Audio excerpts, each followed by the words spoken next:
What's up, Williams and his family? It's your man here, Spencer. We're going to do this special episode today from a legal standpoint. Today's episode is about relationships when they're ending. That's right. We're going to be talking with attorney Lisa Knox, who has a very, very special connection to me, but we'll get into all that later. The wife isn't feeling good, so she's not here this morning. So we're just going to jump right into it. So this morning, the wife is feeling under the weather, so it's going to be me and you. Oh, God, with no adult supervision? No adult supervision. Oh, my God. You know that's why they don't let us sit together when we were younger. You know they don't. They'd always be like, I'm just saying, she brings the professionalism to it, and yeah, this morning, I get to be me. That is so funny, though, because I'm just sitting back thinking, literally, if there was a time where we could all get together, then we going to sit down next to each other, and that's like, no. So, I'm going solo this morning, as I've told you all before.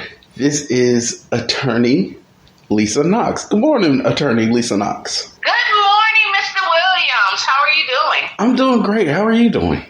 I'm doing very well. Did you doing very well. Hopefully everything, I do everything right. And I don't know, you might have to start over, brother, but is this something where you can sometimes edit stuff out? Oh, this is sometimes where you always can edit stuff out. I edit everything. Okay, so, because we're not ready yet. You didn't tell me we're going to start yet. Oh, I'm sorry. I thought you knew we were starting already. That's so I'm like, okay, I need to, I already took a shower and all that, got clean for you. Okay, be careful, because a lot of this I will keep on the show now. Don't teach on the show. If it's entertaining, I'm keeping it on the show. Okay, and here's my final question. Okay. Are we going to let the public know we siblings or no? Yeah. Oh, okay. I just didn't know. I didn't know if you wanted to be like... No, the whole show is about being as open and honest as possible, or as willing as our guest is willing to. We're always going to be open and honest. Okay. All right, then. Well, let me take you off the speakerphone, because I don't want you hearing all this walking and all this kind of stuff as I'm making coffee and all this. Yeah, it's a lot of background noise. There is? Yeah. Well, not anymore, but there were before. Okay, hold on 1 second. This makes for good radio, by the way. I'm keeping most of this. All right, I need y'all to realize this is typically me and my sister's phone conversations, and I typically end up hanging up on her. But, she'll say hold on like 4 or 5 times, and I just typically hang up. But we're going to let it go this morning because we're doing this interview. Is you ready? You getting your coffee? She can't hear me. Okay. Hey! You're still talking. I was. I have to keep the audience listening. Oh my God! So you're gonna not edit this part out, please? I'm gonna edit it, but I want to keep so much of this. It is beautiful. Trust me, it's gonna come out nice. Okay, all right. So you say, okay, let's talk, because I feel like being free and open today. Okay, let's do it then. Did you grow up in a single parent household? If you did, how do you think that shaped your upbringing and approach to relationships? So that's an interesting question. Did I grow up in a single parent household? I guess technically, yes. Mm-hmm. Because, mom and dad didn't live together. Mm-hmm. But no, in the sense that... Yo, daddy. Right. That daddy was like...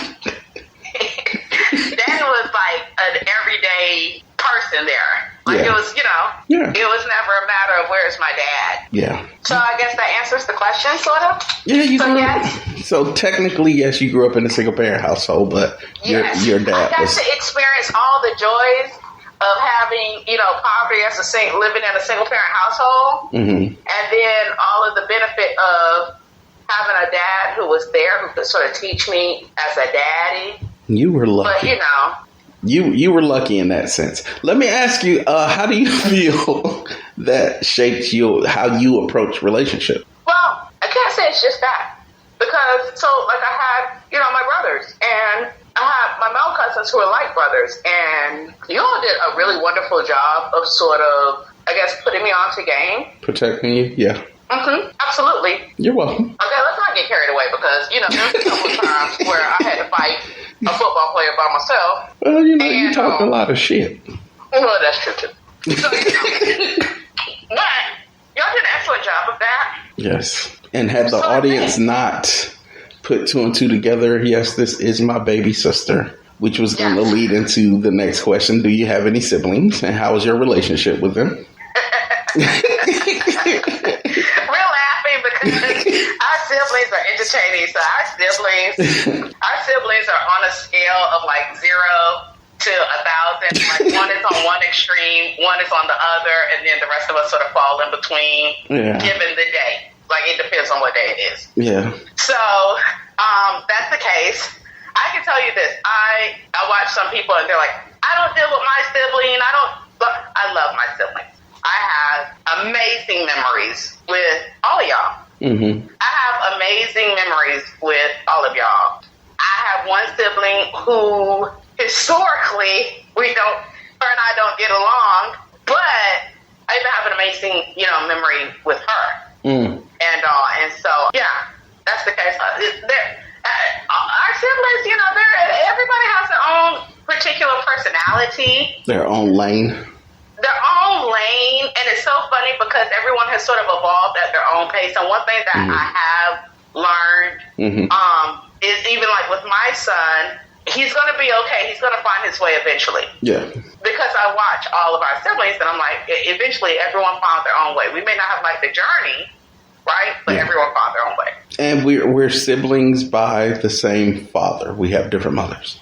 Right. We have different mothers. So what that means is that we get to have extended siblings as well, and so all of their stories are sort of different. Yeah. What's funny, and I think we should let the audience know, the funny thing is that even though we have different mothers, I don't know if they talked about it or what, but it was like the rule. We're the kids. We're all the kids. Yeah. Like, all the mothers looked out for us. Yeah. It didn't matter what was going on. Yeah. So I think that was the most, that's going to make me tear up because I'm going to tell your audience. So my mother passed away February 8th of 2019. And then you got married. Mm-hmm. And you know what I'm going to talk about at your wedding. I don't. Oh, you crying? No. That was a whole other emotional situation. But I mean, from beginning to end, just. I was touched. I was like, because we're close in age. We have a very unique relationship. I mean, we don't, we don't need nobody else but us to explain ourselves. Yes, basically. And so that was touching for me to see you so happy. But your mom. Oh. So your mom was putting on our brother's, helping our brother put on his boutonniere, helping my son put on his boutonniere. And I know I was thinking about mom. I was thinking about my mom. And I was like, oh, she would have loved to be here. Yeah. And it's almost like your mom read my mind. And she said, your mama did a good job with y'all. And I know you miss her. And I'm stepping in. If you need anything, today I will be your mom. Oh, wow. Right. And I think that sums up. Why you was crying so much the whole day? No, you can shut up about that. No, I think that sums up, though, sort of how our mothers treated each other, like how our mothers treated us, you know? Yeah. Although your mother was more relaxed with dad than my mom. Because my mom was like, nigga, don't even pull in my yard or I'll kill you. Yeah, but and so understanding how things go. Yeah. My mom had not been with dad for many years. Yeah. But he could at least come to the house, though. He could come to the house. He couldn't come to our house. He had to pull up to the curve. Yeah. I think my mom and dad, they had a love-hate relationship. Like, they hated that they loved each other. Mm-hmm. I think, and they loved to hate each other because even, when dad died, our dad died before my mom did. Mm-hmm. And so when daddy died, I remember breaking the news to mom. Mm-hmm. And mom was like, well, I don't think he was a Christian. I'm sorry your daddy died, but I don't think he was a Christian. So when I go to Glory, if I happen to be looking up or looking down and he looks up, if I got a little ice and I let it drip on him. Like that is a direct quote from Mama about Daddy. So that's the interesting thing. And you know, the funny thing is, I learned a lot about relationships watching Mom and Daddy. Because what I have learned, and you know, I've had my friends have to reiterate this for me. But when a person loves you, it don't matter how aggravating that person is. Yeah. It don't matter what you have to overcome to be there for that person. You're gonna make it happen. Yeah.